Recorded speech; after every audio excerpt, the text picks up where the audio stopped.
Well, hello everyone and welcome to today's video. My name, of course, is Eric. So, several years ago, I bought this guy, the GoPro Hero 4 Black. Back in the day, this costs $400 to $500, which is a lot of money. However, there's a lot of people that are interested in action cameras, but they don't need or they don't require the highest quality video. They don't require 4K resolution, and there's a lot of people that don't want to spend $500 on a simple action camera. So I've been taking a look at some cheaper alternatives, and I think I found some interesting products that you might want to take a look at.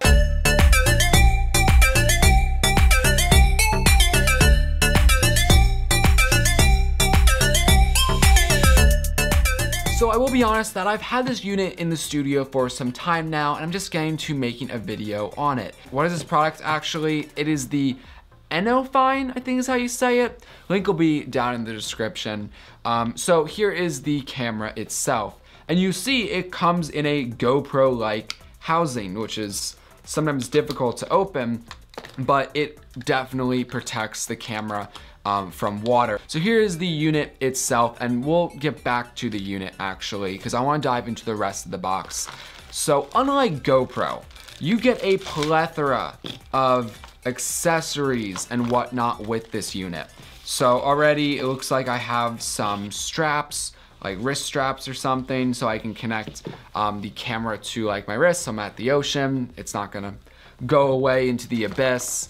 Looks like I have some sticky tabs so I can help mount this in odd angles. And let's just dive into the rest of this. So we have obviously our manual, and it looks like most of it is in Chinese. Half of it's in Chinese. Not gonna really look at that. Let's open up the first box though.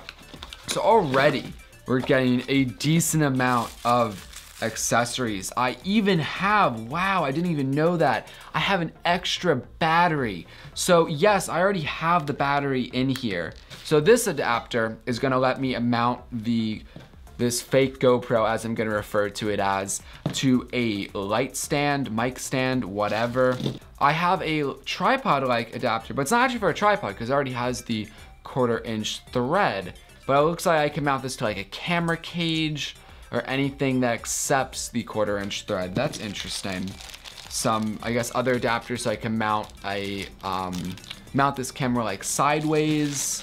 I have a back plate, a replacement back plate it looks like. Let's dive into the next box. So we have even more adapters and whatnot. So this looks like, it looks like they give me this plate which can mount to a tripod, but then I have this guy that'll connect to the camera. So it's actually like a quick release plate. That's crazy though that they give you all of this. Anyway, let's dive into the camera. I don't know if either one of these batteries are charged. We have life. Oh, a nice little startup chime. All right, so we got the unit all turned on and whatnot, and obviously this is a really, really small screen. But it's nice that it has a screen compared to my GoPro, which has no screen. Okay, so you have some buttons on the side of this unit, which I guess let you navigate the menu. So if I click the power button, it also doubles as a mode switcher. Oh, and here I have settings. So I can do 1080p at 60 frames per second or at 30. I can even go to 4K at 30.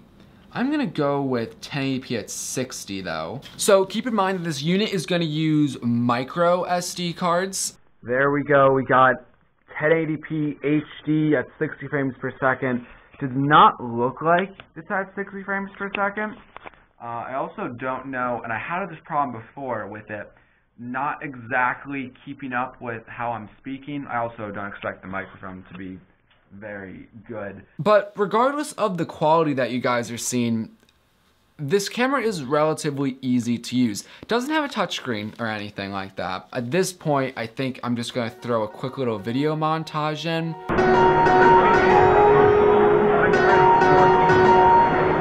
Yeah. What are we doing, bro? Welcome to Crocodile Country.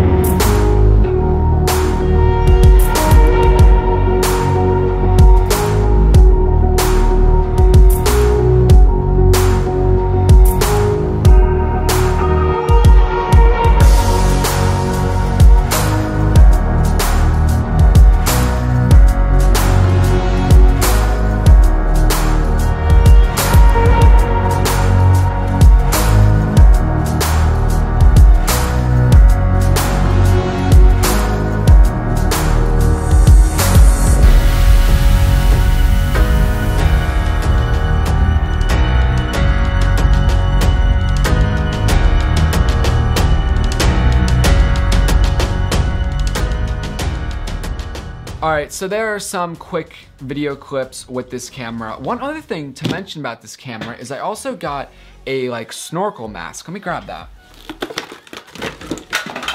All right, so now I have the snorkel mask on with the camera, so I could like just dive into water with this and whatnot. Oh, that's way too hot in there. But that is the snorkel mask that you can, I believe, buy separately. I've used it before, not bad. Anyway, that is the basics of the fake GoPro, as I'm gonna refer to it as. If you're interested in it, the link is down below. So, I mean, for a lot of my video enthusiasts here, no, it is not a good quality camera in terms of video quality, in terms of audio quality. It still makes a rather interesting device for its price. I can't recommend it for its video quality, but there's some interesting things you can do with this. I plan personally on using this as a dash cam on my car. I also am considering to use it as a security camera in the office. And more about that maybe in another video. So guys, let me know what you think about what you just saw about this camera. Is it something you're interested in, or is the quality just not good enough for you? I think for a couple of my friends that would like an action cam, I think the quality on this camera is good enough for what they want to do. So you guys let me know what you think. Anyway, I'm Eric, and I'll catch you in the next video.